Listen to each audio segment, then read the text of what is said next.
It's time for the insane, the honest, and the profane with your host, Brandon Combs. Jed Hoyer has been a coward as a GM. He doesn't go out and he doesn't make the big splash signings. He doesn't spend the money in the right places. But then I don't let Craig Counsell off the hook because, yes, did he get put in a bad spot with this rotation by Jed Hoyer? Absolutely. But then you didn't put those guys that you did have in a position to succeed in the playoffs. And Ryan Fitzgibbons. I mean, if he's just as good as Justin Fields, it's probably the worst draft pick in the history of Bears football. It probably is. And one of the worst draft picks in the history of the NFL. It's Combs and Fitz, Windy City Sports Talk, right here on ChicagolandSportsRadio.com.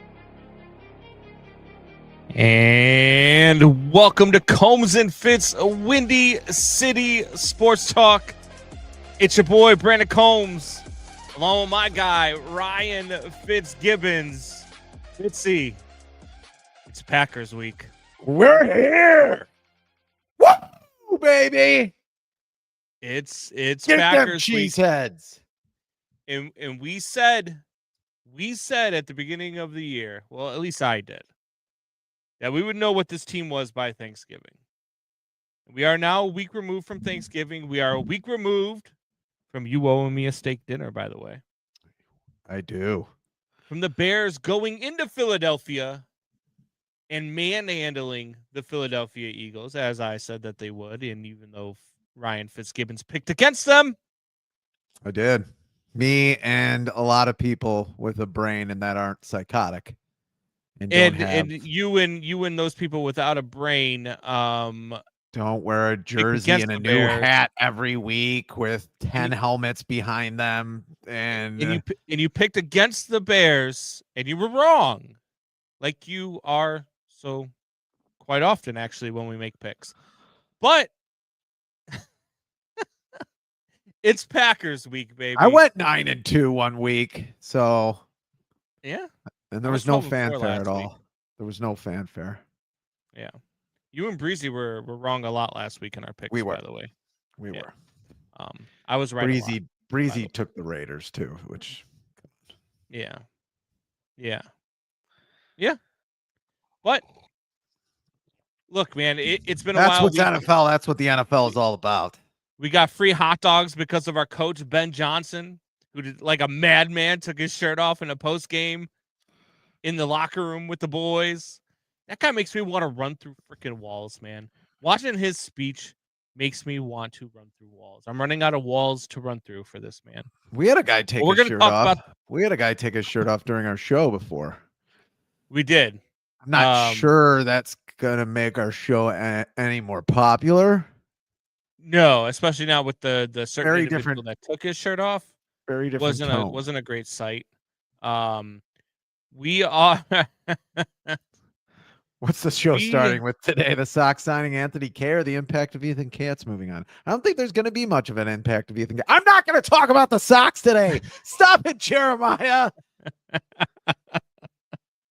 We can talk a little bit of baseball later on, but we're gonna start with the Bears and Packers. We will let you know as the college football playoff. I've got it on in the background right now. I am intently watching because it's going to be interesting to see what the selection committee does today. Final three spots, I believe, are between Alabama, Notre Dame, and Miami. And what does the committee do there? Bama, with their impressive resume, I mean, they've got, I think, 5 wins against teams in the top 26 in the FPI.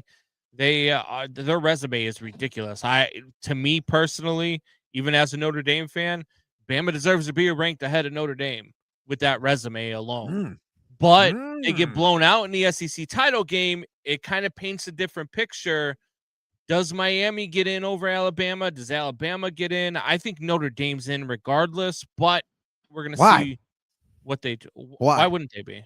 Why wouldn't they be? Well, I mean, I think out of those 3 teams that let's take BYU kind of out of it because that's just a weird. Are you going to make me kill you this early in the show? That's kind of a weird argument. I actually agree with you there. Mm-hmm. But I'd say out of those 3 teams, and I know it's 2 out of the 3 are probably going to be picked. I'd say Miami has the best. case. Are you out of your mind? Just because they beat Notre Dame and Alabama's lost 3 games. It's the same. I don't know if it was last year. I think it was last year or the year before, but I think it was last year we were having the same conversation about Alabama. You lose 3 games or you lose an extra game than everybody else. Bye. Sorry. I don't care how you lost the games. You lost an entire extra game that everybody else is in the playoffs. Before that, I just can't. 2 years ago when we had that conversation, Alabama didn't have 4 consecutive victories against top 15 opponents and 6 top 15 opponents on their schedule. It's a different conversation. What are we saying here? Are we what are we saying about Miami on wins and losses? Are we ranking teams on how well they're going to do in the playoffs? What would you say about Miami then, who lost to Louisville and lost to who was their other loss? They beat Notre Dame and they have an extra win than Alabama. If they're facing off against either of those teams, if you have an entire extra win, if you have one less loss, I'm sorry. The conversation. If Miami played Notre Dame or Alabama right now, they would be at the minimum a 6-point underdog against both teams. Granted, because they're not as good as either team. Granted, yeah, Miami did beat Notre Dame when Notre Dame wasn't as good as they are now. And they won on a guy literally flipping up in the air and kicking the ball, like flipping backwards, kicking the ball up in the air, and somehow it gets caught by a Miami player. That's kind of what won them the game.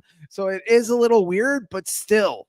You're going up against a Notre Dame team with a true freshman quarterback in his first game in a monsoon on the road, and you won by a field goal. But then later on, you did 2 things that Notre Dame hasn't done all year, and those 2 things are losing to unranked opponents. Losses versus unranked opponents. Let's take this to the professionals. Let's take this to professionals because I like professional football and professional sports more than this fake prep sports. So yeah, these kids are student athletes, college that we just all lie to ourselves about. Let's take it to the professionals.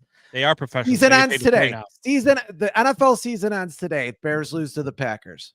Who wins the division? The Bears by half a game because the Packers have a tie. The Bears would be 9-4. The Packers would be 9-3-1. They would be 9-3-1. Yeah, they would have a better winning percentage and they would win by a half a game.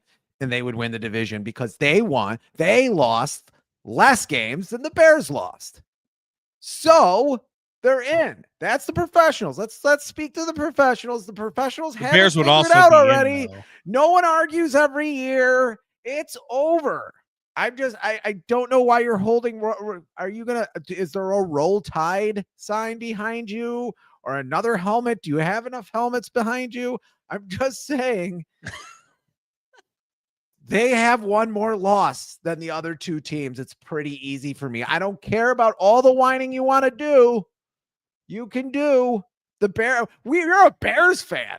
I mean, how many terrible losses have the Bears had where it's like they shouldn't have 10 losses this season? And they do. They weren't in the playoffs anyway. The other thing between the biggest difference between college and pros when it comes to the playoff is that it's a different animal, right? Because nobody's voting. There's no rankings in the NFL. It's based off a record. And I agree with you that college football should go to that. I agree with you that college football should be determined by wins and losses. There's no reason why Duke should have been in the ACC title game over 5 teams that have better records than them. But they were.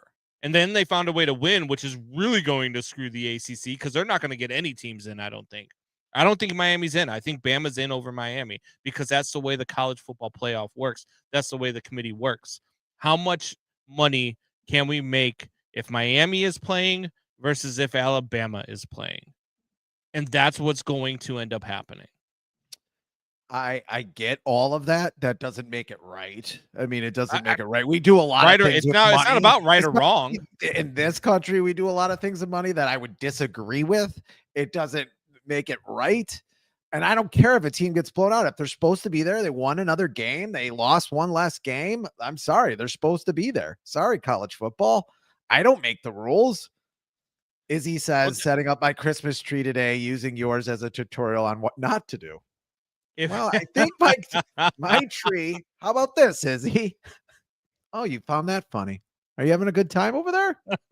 Are you having a good time over there?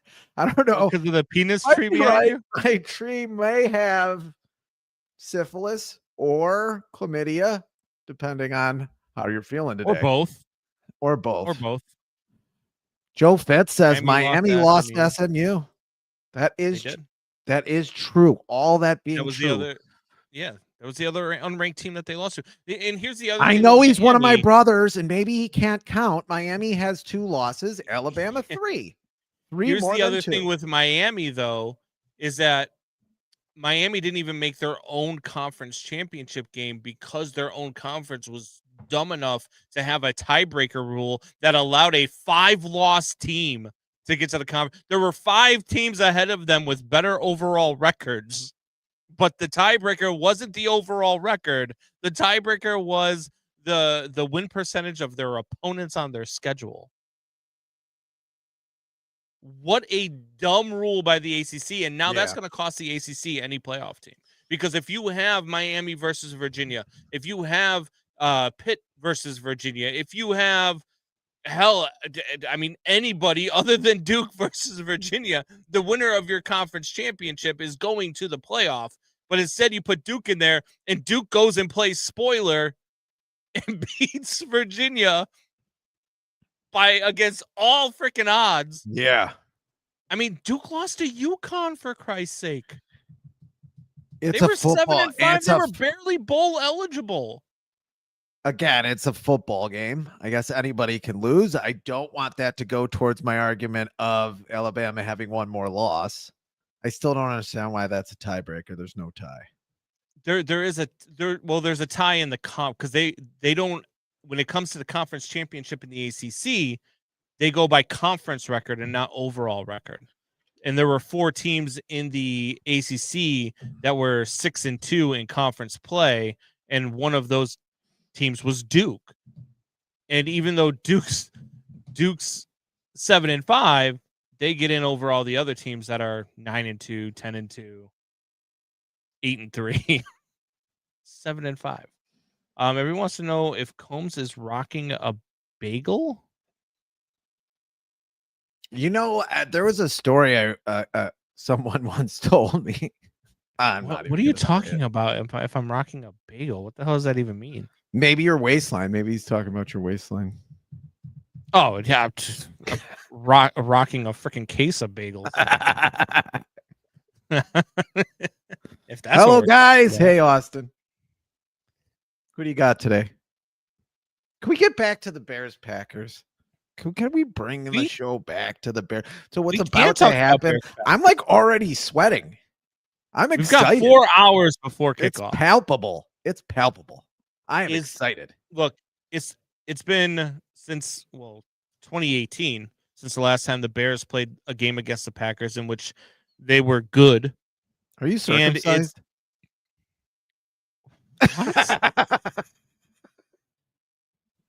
What is going on right now? Our comments, once again, almost nothing to do with what we're talking about.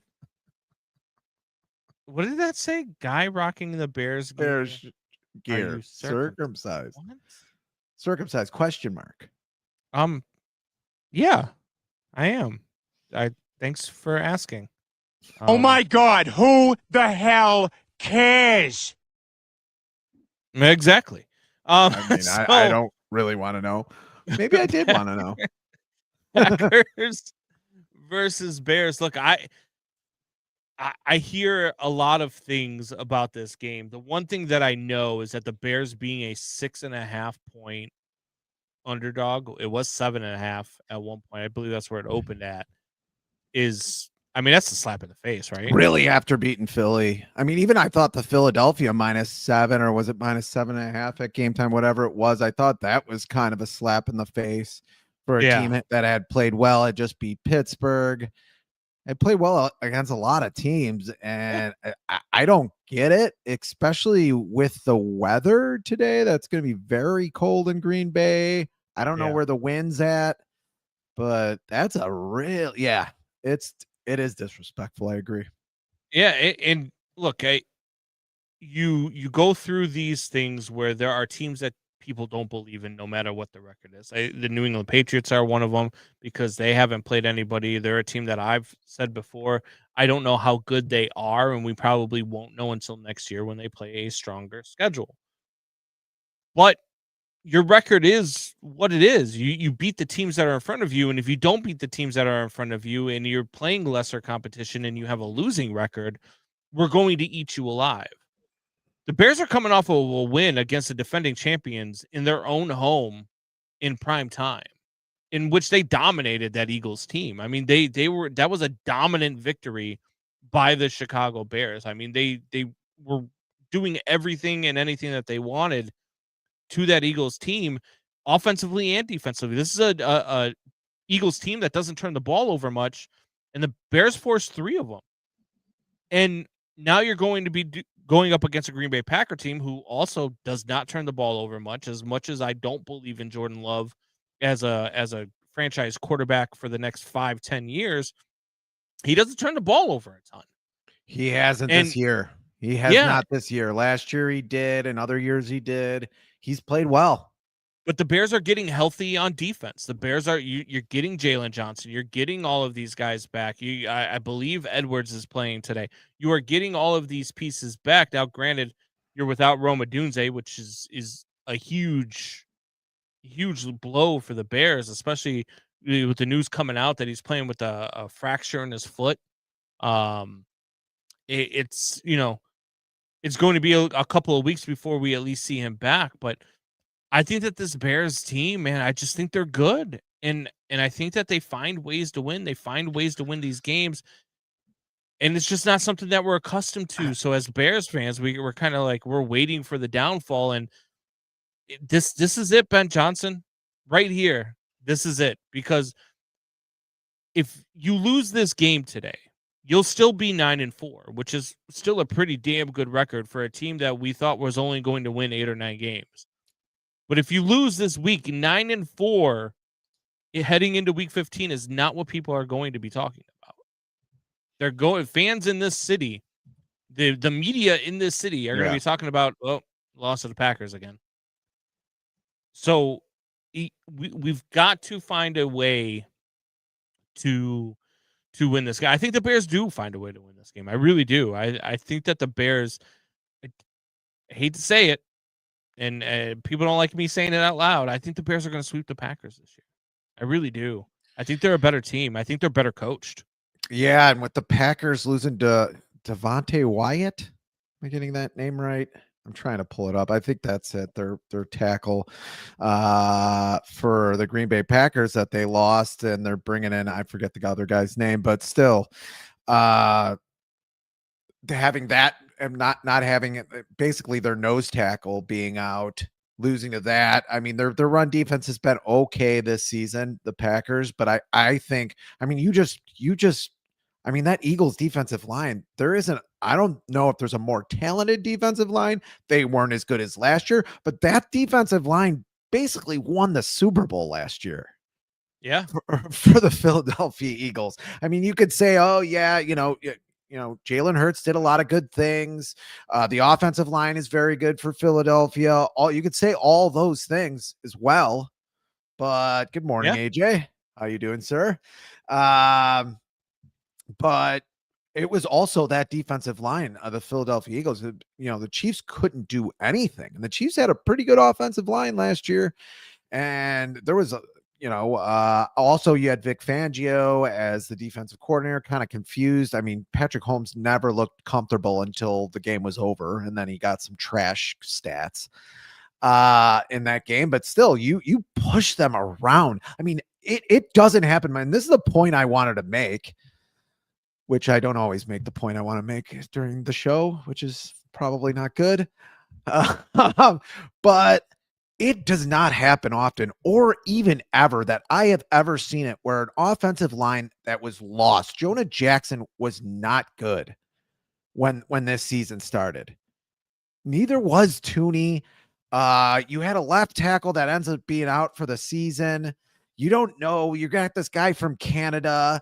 Ozzy Trapillo is on the practice squad, and who even know? Like, I don't want to say this, but maybe your left tackle doesn't matter as much right now. And who has a better offensive line right now than the Bears? And to go from that and what they were last year, which was historically bad, to this, go look at some runs by DeAndre Swift last year. He's 3 yards in the backfield, trying to break tackles. I mean, it's unbelievable how that went from -3 yards to +5 yards in 1 year. I've never seen it before myself, that an offensive line, and that's why I'm sitting here saying they're not good enough week after week, because that doesn't change during a season, man. And for somehow Ben Johnson, I forget the running backs or the offensive line coach, Bieniemy, the running backs coach. It just doesn't happen. Well, and it's happened this season, and they haven't just gone from a terrible offensive line to an okay offensive line. They're the best offensive line in the league. And Jeremiah says, do we want to win this game more than others? Yes. Does the game mean more than others? No, it doesn't. I don't think it means as much as it does to the Packers right now. But no, it's just the fan base, right? And look, when you're looking at it as a fan, yes. I mean, is that somebody, we say it every year, we want to beat the Packers twice, right? Like, that's what it is. But from a realistic standpoint, I mean, this game means a lot because of the division and because the division's on the line. Does it mean more than others? I mean, no, you want to win every game. But with what's on the line today, I mean, it's pretty damn close to being the most meaningful game they've played all year. But to get to your point with the offensive line and the way that they're playing, I think a lot of it has to be with the scheme of the play calling, with the formations that they're running. I mean, I'm watching things where like Cole Kmet is in motion, and they snap the ball, and as they snap the ball, he stops his motion, which is bringing the linebacker to one side of the field, and he stops and he takes on the center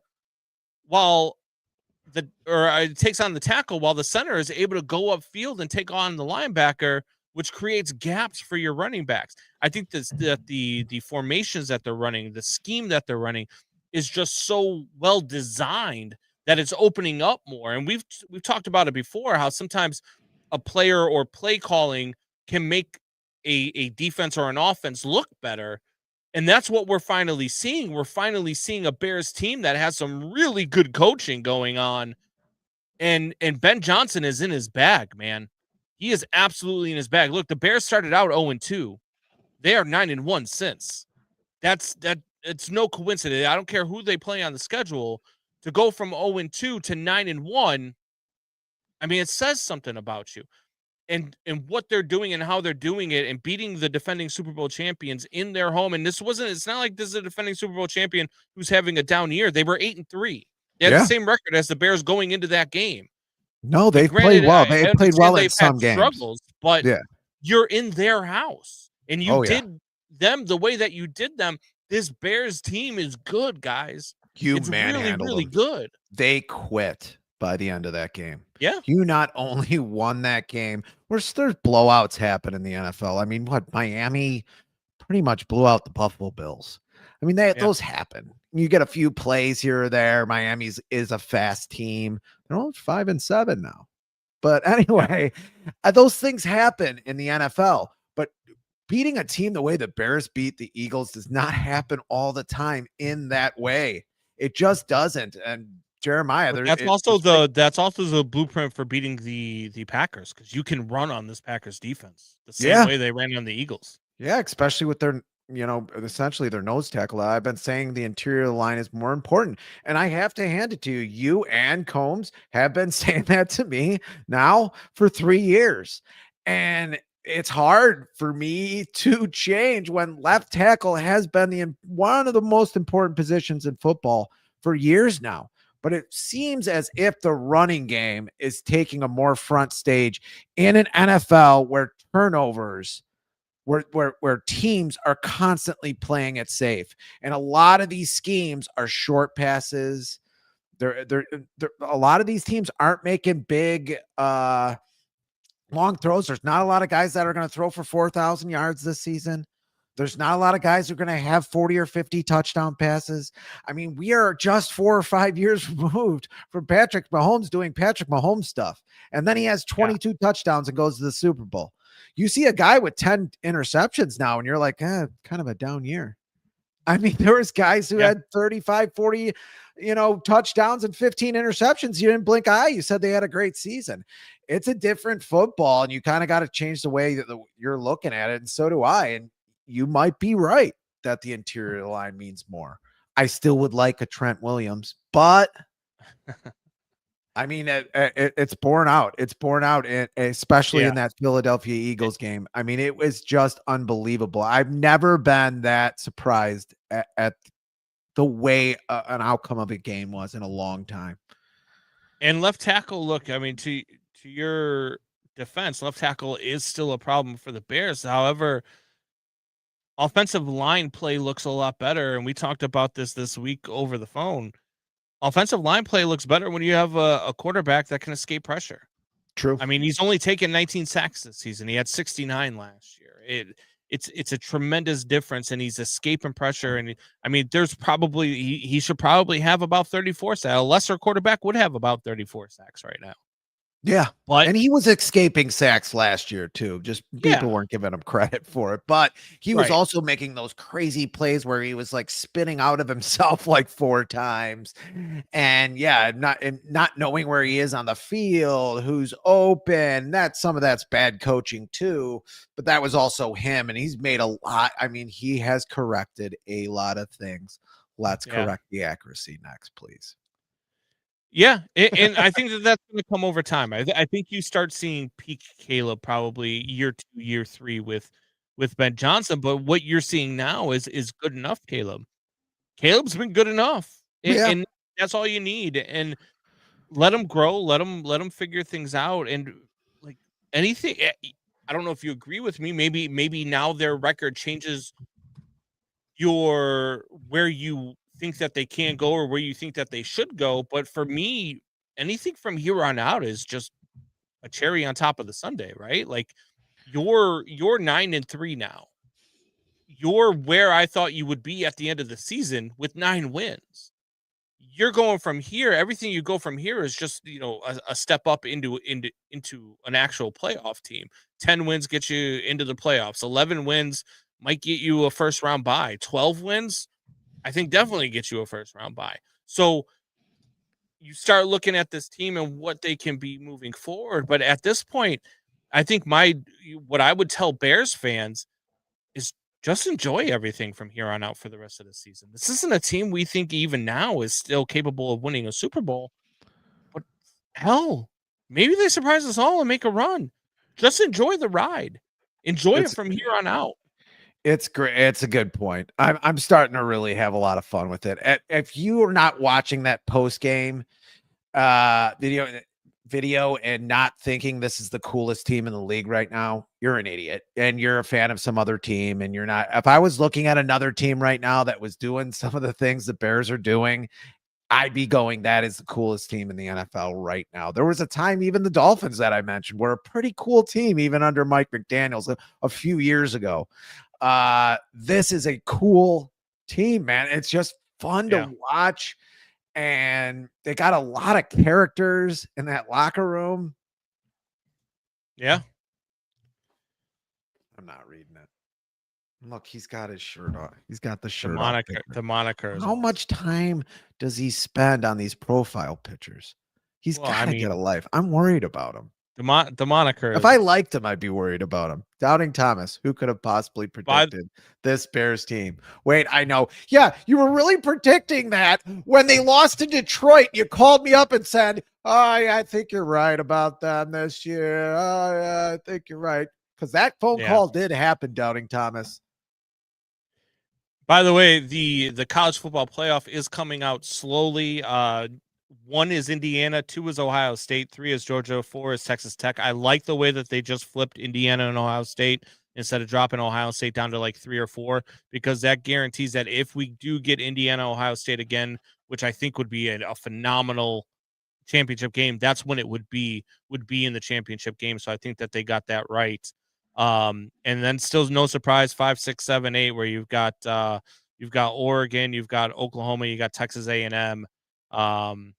So it's going to be interesting here, because you're going to find out whether or not they want Notre Dame in or whether or not they want Alabama in. And then the question is JMU or Duke. Do you let the ACC champion Duke get in as the 12 seed, or JMU as a non-power 5 get in? I don't think it matters. I think each team gets their ass handed to them by Ole Miss in the first round. So I don't think it matters, but we'll find out. Without Lane Kiffin, oh no. Yeah. What a horse's ass that guy is. My God. See, you have a problem with him leaving? I just have a problem with all of his comments on top of it too, saying that the players didn't want him to leave, and the players are like, he can get his happy ass out of here. I don't care. None of them cared, and he said they cared. Yeah. But wanted to get back to Caleb, Jeremiah. Wow. Sorry. Alabama just got revealed as the 9 seed. They will take on Oklahoma. So now Miami or Notre Dame for the 10 seed is the question. Miami. Wow. Bama gets in as a 9 seed. So ahead of Notre Dame and ahead of Miami with 3 losses. I told you it was going to happen. Alabama puts butts in seats, man. They're going to take on an Oklahoma team who already beat them.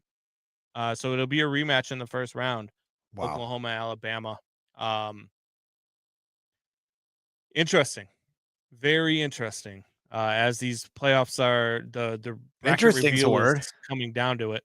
Interesting is a word. Yes. Notre Dame will not get 10. I mean, it'll be Miami. I don't see any way you put Miami in over Notre Dame. Well, I get Notre Dame. I get the head-to-head, but it's since then Notre Dame has run roughshod over everybody, and Miami has 2 unranked losses. Notre Dame lost 2 games this year by a combined total of 4 points. Yeah, but to keep that team out that you lost to, I don't know. For me, it just then don't lose to unranked opponents. Like if Miami's losses were to ranked teams, I would say yes. But Miami, you lose to Miami, they're a top 10 team. They lost to Louisville and SMU, who were not ranked. They're not even ranked, and it is Miami that gets in at 10. Wow. Yep. I could have told you that. Wow. I think it's Alabama that deserved to be out of that top 10. I mean, I think that to me, that's obvious, but Notre Dame gets left out of the college football playoff. That is, They can be in the they might make it into the Tostitos Bowl though. That's a terrible decision by the committee. Or the Durex, anybody says. The Durex Condom Bowl. That is an absolute, and not only that, but you had Notre Dame ranked 4 spots ahead of Miami the entire time in the college football playoff. They could make it into the Pornhub Bowl. That's insane to me. Notre Dame had strength of schedule that was 24 spots higher than Miami's. Their FPI was 3rd. Miami's was 7th. Strength of record was higher than Miami's. I mean, scored more total points against common opponents than Miami. So if your only thing that you're putting them in over is a field goal victory in week 1, that's wild. But okay. That's Junior where we're at. with a Drake May and a Santa hat. Does he have? Did he borrow his comment from your brother? Notre Dame didn't make it, but he has the Bears, top 2 team in the NFL. I wonder who he has number 1. The little jerk. Actually, I think he's bigger than me, but whatever. Unreal. All right. Well, there you have it. We'll find out who 11 and 12 are. Obviously, Jeremiah, it's the Tulane NCAA is 11. It's the NCAA trying to get them to. Why am I rubbing myself? To join the Anyway. conference. Well, but that doesn't make any sense because Miami's in a conference and they didn't even make their own conference championship game. I mean, yeah, but I think people's either. argument has traditionally been that Notre Dame will play tougher opponents if they're in a conference. They've always played tougher opponents, though. What are you talking about? They've always played tougher opponents. Who is Notre Dame? Notre Dame had a top 15 great schedule this year. Who? Yeah, Miami played the 54th ranked strength of schedule this year, 54th. So I don't want to hear about like common opponent. I mean, what are we talking about? We're gonna put we've got teams like Tulane and James Madison going in. Are we going? You want to talk about common opponents? I just think you should take a breath, try to think this out. It's stupid. And just look at the syphilis tree in my background and just try to calm down. Why don't you have any Christmas stuff, by the way? This is the problem here. I mean, why not just breathe a little bit and not have your head stuck up sports ass all the time and kind of see, the forest for the trees a little bit here, buddy. Let's have a little therapist session with you for a little while. If anybody needs therapy on this show, I don't think it's me. I think it's you. Are you done now? I'm just saying. As soon as Alabama was 9, you knew Miami was going to be 10. I mean, if you didn't think that. I just don't think that a team that in Miami, I mean, good luck beating Texas A&M when you couldn't beat Louisville or SMU. Oh no, they're going to lose. Notre Dame played Texas A&M earlier this season and lost by 1 point. Texas A&M is going to destroy Miami.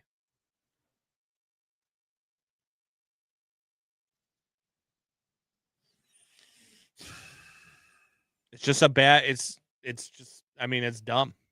I also think, but here's the thing too. I think it's dumb that you have Tulane and James Madison in the college football playoff too. I don't think that you need to have 5 conference championships in a 12-team playoff format, especially when you're going to put teams like Tulane and JMU in. Tulane is going to lose to Ole Miss by 20 points, and Oregon is going to probably beat James Madison by 100 points. Why is that a college football playoff game? You don't have the 12 best teams in the college football playoff. What's the point of the playoff?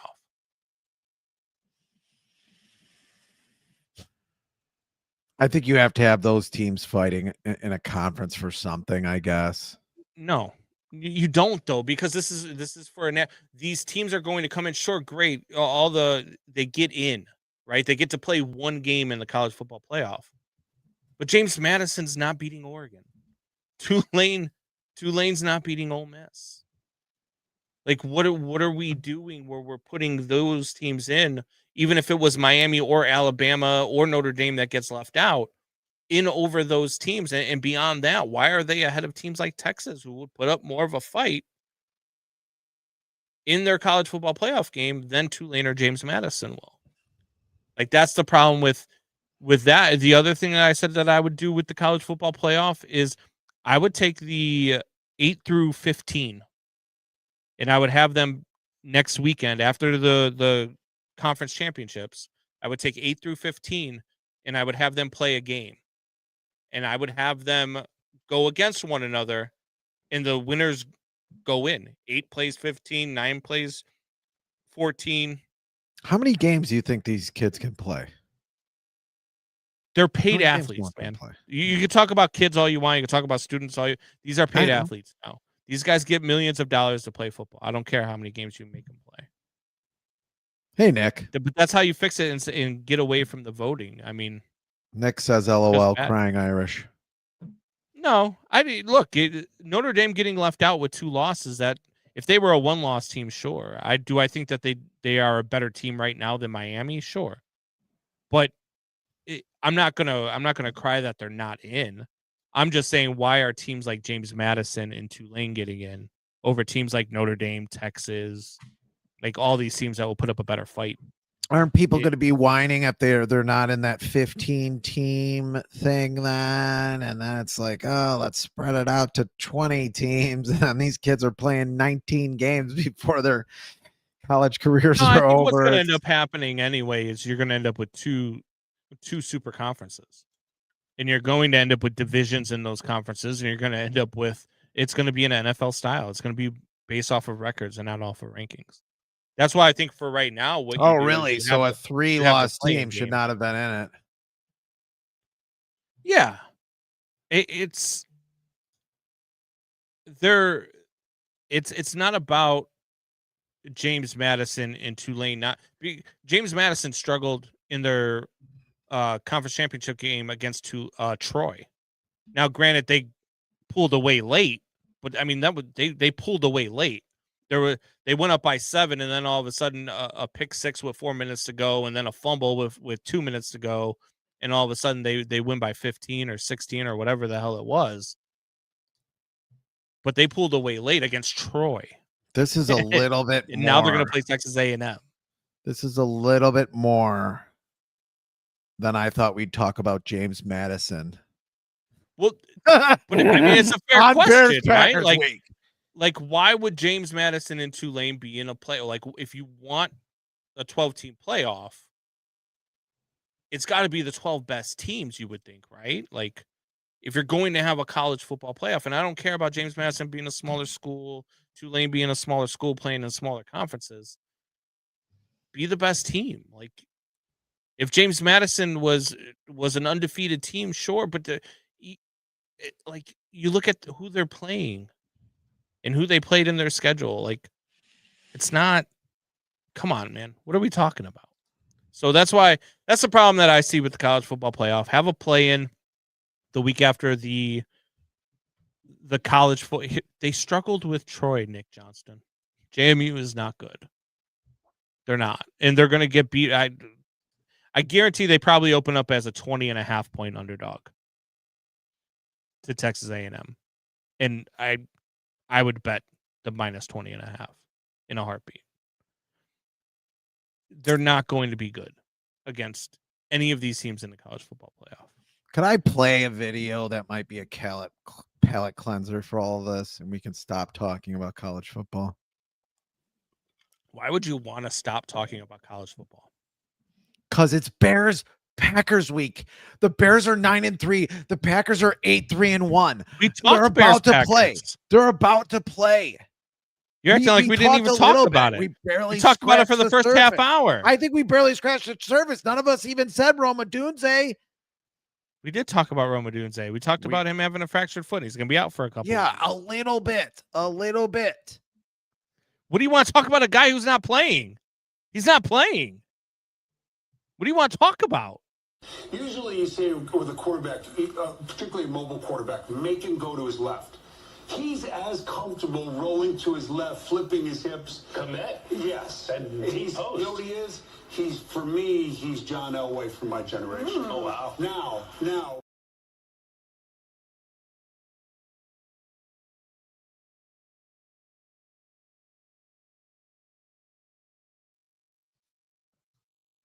Who's John Elway? Caleb Williams. Who do you think he was talking about there? Who throws the ball to Colt Kmet? Look, as a guy wearing a Caleb Williams jersey. That's why I wanted this as a palate cleanser. As a guy wearing why is your Bears face hat, turning 3 shades of red? We're going to compare Caleb Williams to John Elway now. I mean, I hope.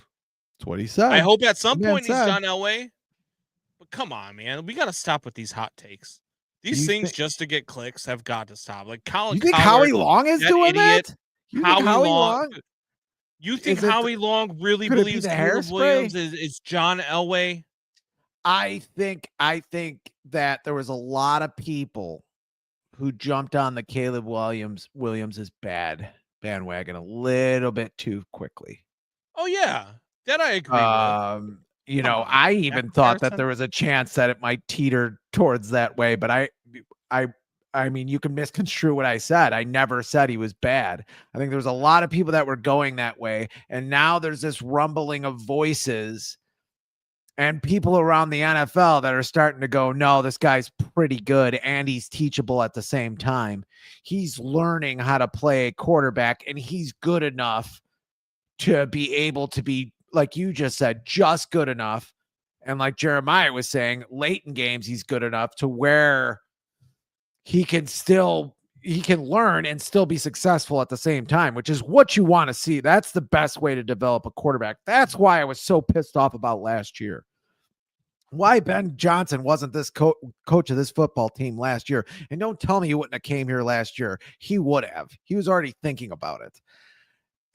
Because you have a losing season with Caleb Williams and he has to learn everything while we're going through this season.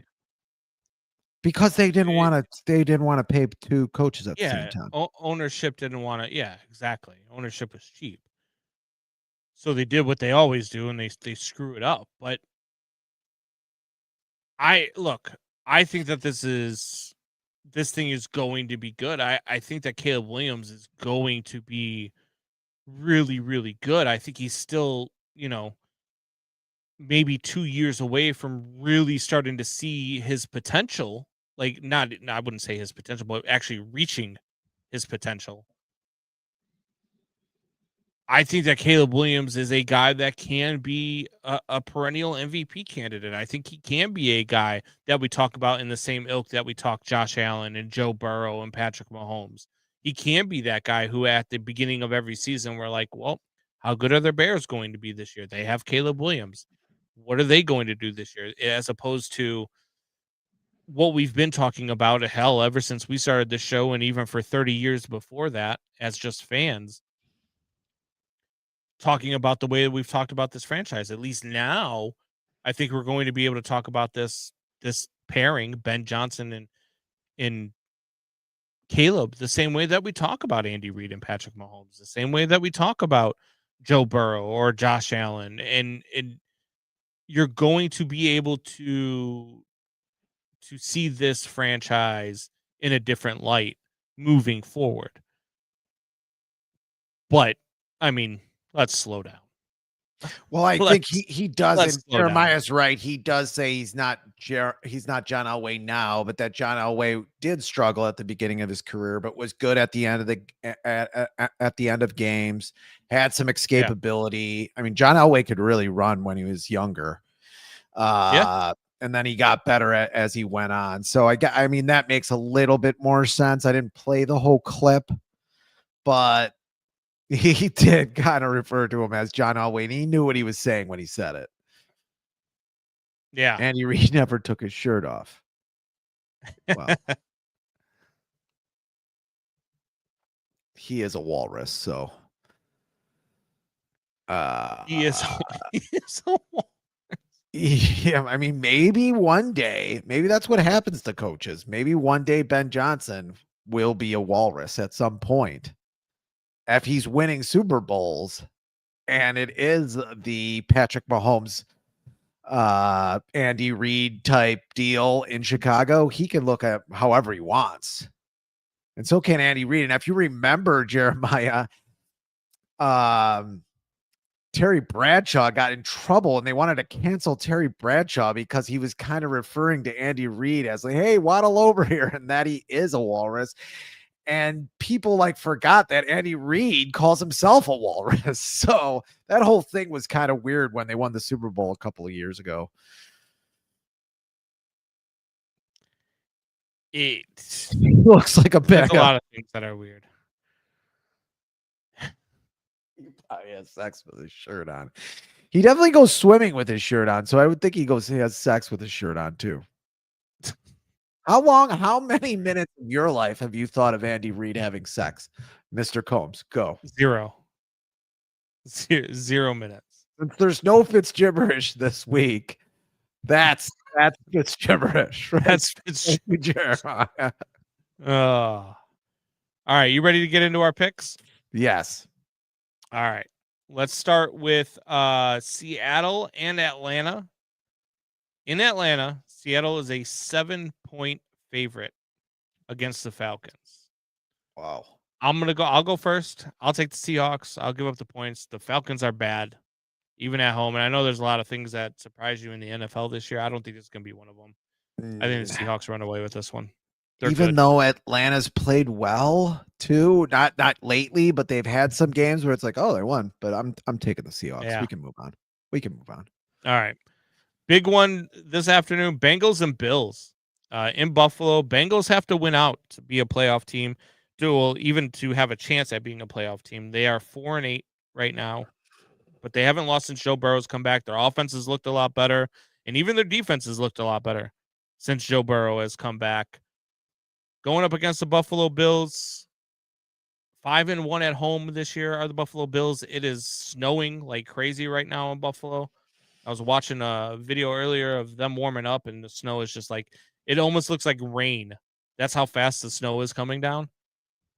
You know it's snowing hard when you can just see the flakes just flashing in front of everybody's face on the camera. Buffalo is a 6-point favorite against the Bengals. It's a toughie. I'm going Bills. I don't think Bills don't have a lot of losses left that they can shell out either.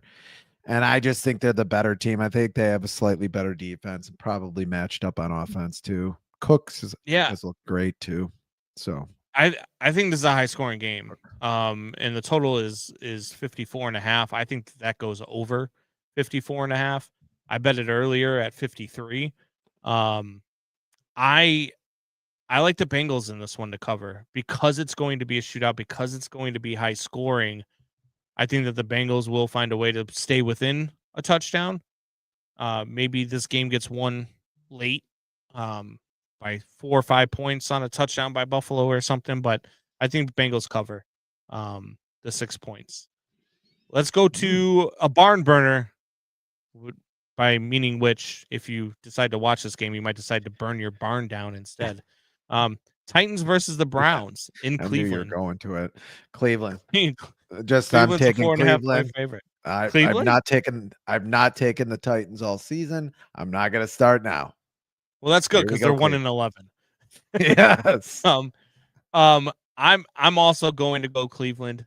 4.5 points is a lot of points to give up with the Browns team, regardless of who they're playing. But I think that pass rush is going to be too much for Cam Ward. I think Myles Garrett might have 9 sacks today. All right, Commanders, Vikings in Minnesota. Commanders surprisingly get Jaden Daniels back today against the Vikings, which when I saw that arm injury, I didn't think there was any way he was coming back this season. But against the Vikings, JJ McCarthy's coming back, which means I'll be able to take Washington minus 100. Yes, but I only have to take a -1.5, so Washington -1.5.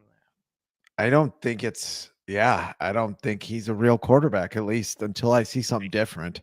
I'm not going to think that for quite some time. I'm taking Washington as well. I can't believe Jaden Daniels is back. I mean, maybe pack it in for the season, big guy or slight guy. You would have thought the same thing about Joe Burrow, right? Like, why are you coming back? He came back 3 weeks early from injury to a 2-8 team. Yeah, selfishly, I want to watch Joe Burrow play football. That's fair. A little different. I mean, but yeah. All right, Dolphins, Jets, another barn burner. Dolphins are 5-7. Here come the Fins. Here come the Fins. You've hated them all year. If they don't lose another game, they can find themselves in a wild card spot. I like the Jets in this one. I really do. I think the Jets are playing better football. And they're in New York. They're out of the warm weather in Miami. They're playing in New York where it's going to be cold today. Really, really cold today. And possibly even snowy there as well. I'm gonna take the Jets plus the 2.5. They are a favorite at home, but I'm taking the Fins. Okay. I think they might have something shaking over there. Fins are giving up 2.5, so they're favored on the road. Yeah, I know. Yeah. All right, Saints Buccaneers in Tampa Bay. Tampa Bay's a 7.5-point favorite over the Saints. I'll go first on this one. I know I'm you're gonna take the Saints plus I know 7.5 I fucking know. because look, Tampa's still injured. You're still without Mike Evans.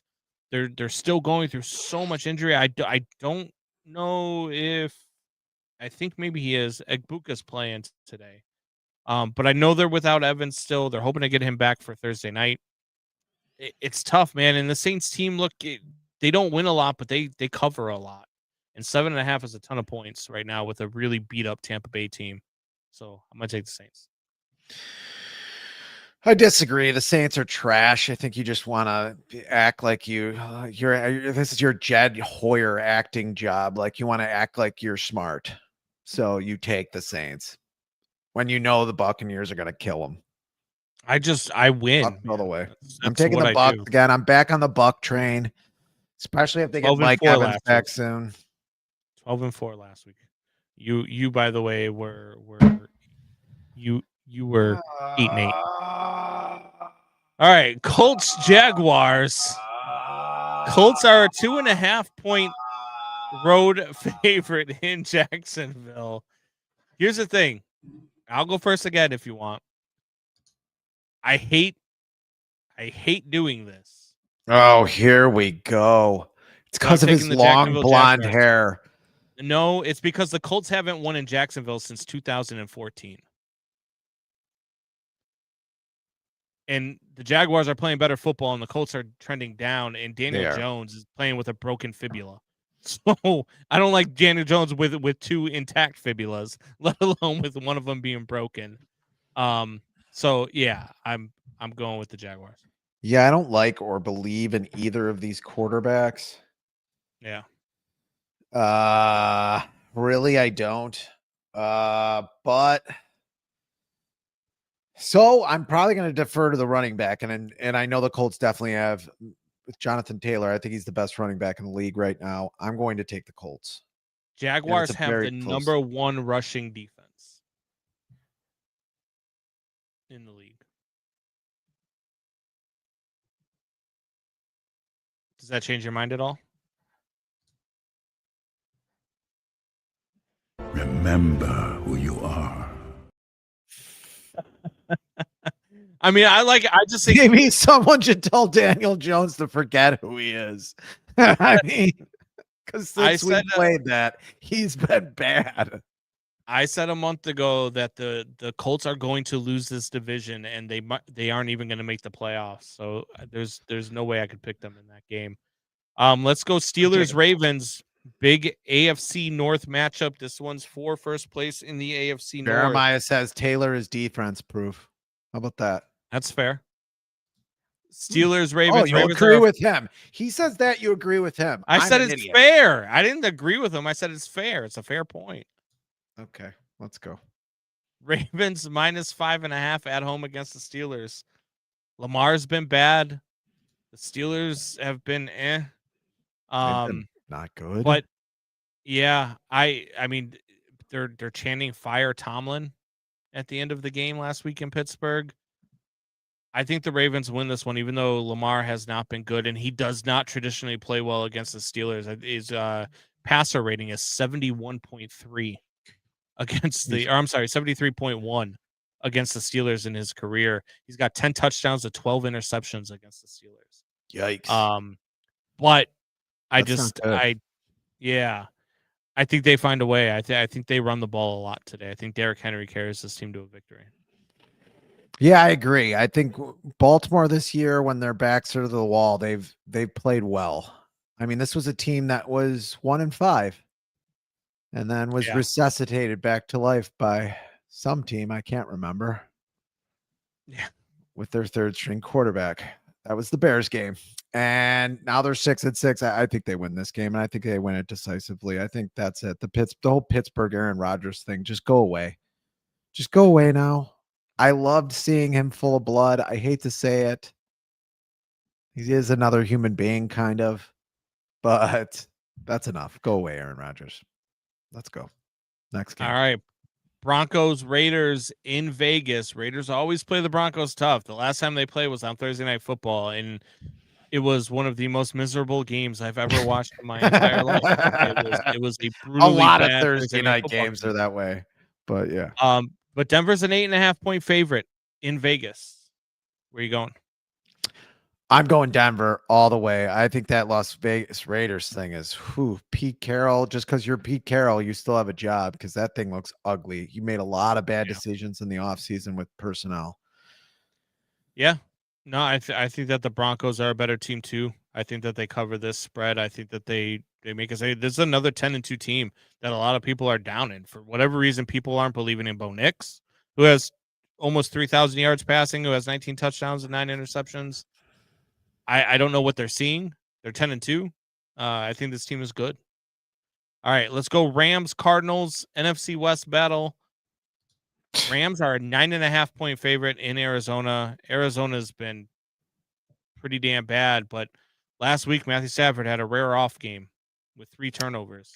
He did. But already over the 3,000 yard passing mark, 32 touchdowns to 4 interceptions this year. He's the MVP. I'll take the Rams minus 9.5. Yeah, I think he bounces back. Maybe they took Carolina lightly and kind of looked past that game. I don't know why you'd look past it to the Cardinals, but I think they paced the Cardinals today by a few touchdowns at least. Yeah. Here's another good game. Texans Chiefs Sunday Night Football. Texans are 7-5, Chiefs 6-6. Chiefs can't afford very many more losses, if any.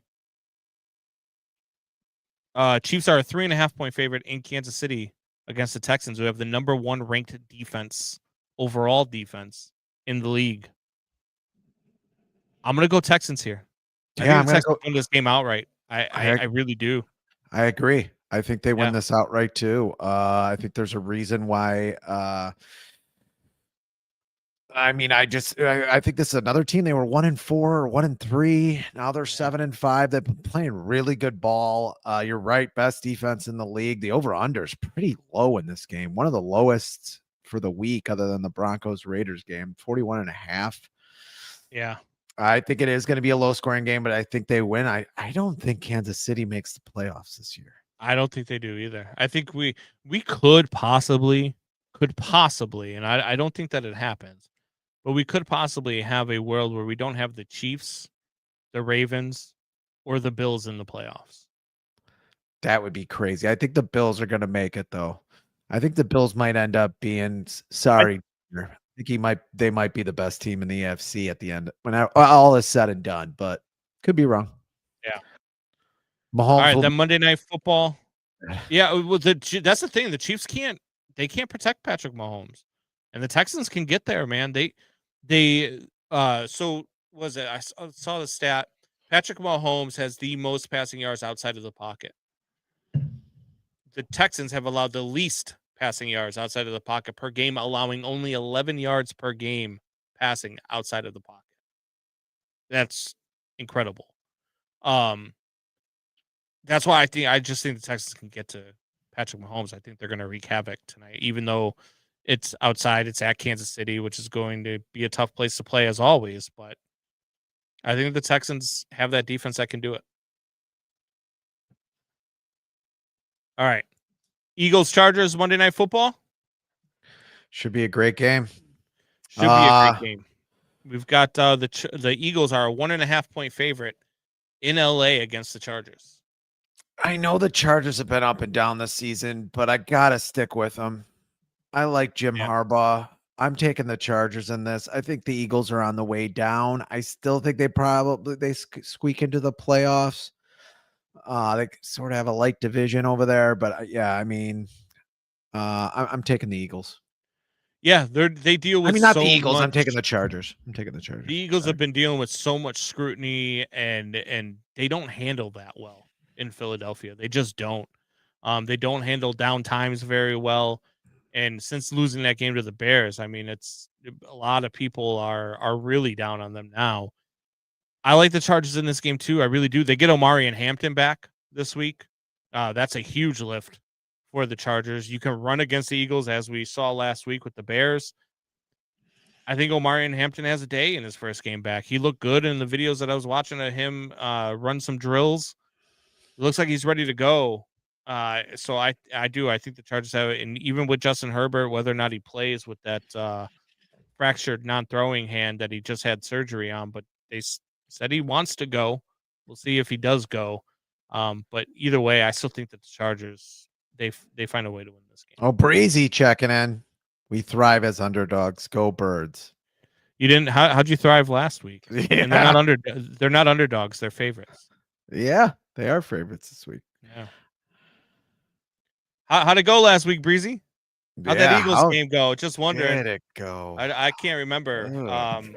I had a friend who asked me. I told him I'd find out.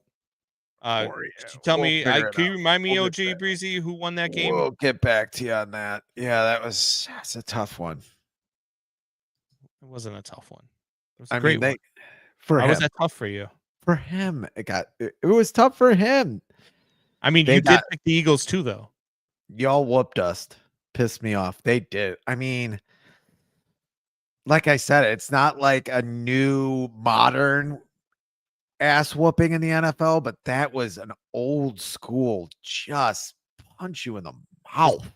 Beat you in the trenches all over the place. Oh my God. Yep. Absolutely. 110%. All right. Final game. Last game to pick, obviously. Bears. Oh, God.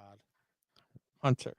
What does this mean? Freeman is definitely heading to your north after getting hosed out of the playoffs. The Giants, know. the Giants want Freeman. Notre Dame. Okay. I don't think that's going to happen, but It might. maybe there's something I'm not. There's a lot of NFL. He's been linked to a lot of NFL. Oh, yeah. Yeah. I mean, even last year. I don't he want was. him to go, but I hate that. Well, Breezy said he Anyway. didn't talk for 2 days. that's an Eagles fan. All right, Bears, Packers. Packers 6.5 point favorite at Lambeau. It's supposed to be like 9 degrees. Negative feel with the wind chill at kickoff. Where are you going? Not a super windy game like last week, and I think the Bears will be fine. We never got to it again, but I think we'll be fine with Roma Dunze being out. I think they'll be fine because I think DJ comes in pretty well to fit in as your number one right receiver, even possession receiver. I have the Bears winning this game outright. I don't think it'll be by a lot, but again, and I'll say it again, the Bears have the ball at the end of the game, even if they're down with a minute and a half to go. I'll take the Bears a lot. And I think it might not even come down to that. I mean, I think they're going to win this game pretty well. I think -6.5. I agree with you. I think it's disrespectful. I also think it's dumb. I don't know what Las Vegas is thinking on this one, but go ahead, especially after last week's game.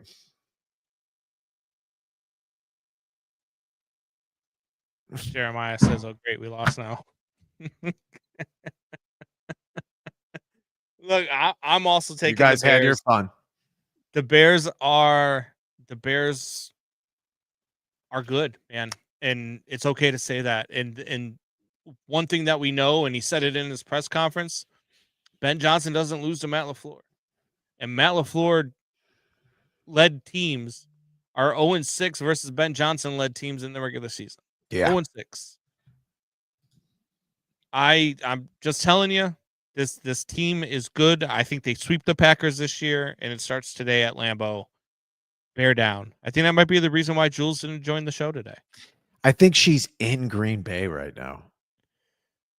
I think she was going to the game. I meant to mention. I don't. There's no. It's no. Jules, excuse. a Green Bay Packers fan that somehow watches our show. Yeah. She's nice enough to. In Green She Bay should be today. watching while she's in Green Bay. Yeah. I mean, that's just. Bless her soul. Yeah. Shut up, Jeremiah. I'm mad at you now, at least for a couple of weeks. Well, I can't mean, be you a do- realist. You do pick up against the Bears a lot, and when I you do can't pick be a against them, they win, realist. especially in big games. You picked against them against Sorry, Philly. They I won. didn't think that they all of a sudden would have the best offensive line in the league for the first time in 40 years. I'm sorry I didn't see that coming. You guys, You're just sorry guessed you didn't it. see that coming. You guys just guessed it. You guys Didn't I guessed tell it. you? You Didn't I guys tell are you that great. was You guys coming? just guessed it. You're wearing a Bears jersey. Obviously, you thought that. All right, guys. We will see you guys next.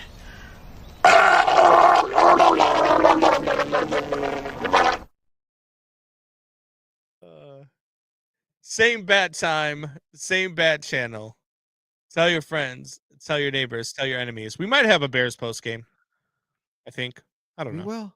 We will. Okay, we're gonna have a Bears post game. We'll see you guys after the show. For those that don't join us after the show, screw you. Yeah.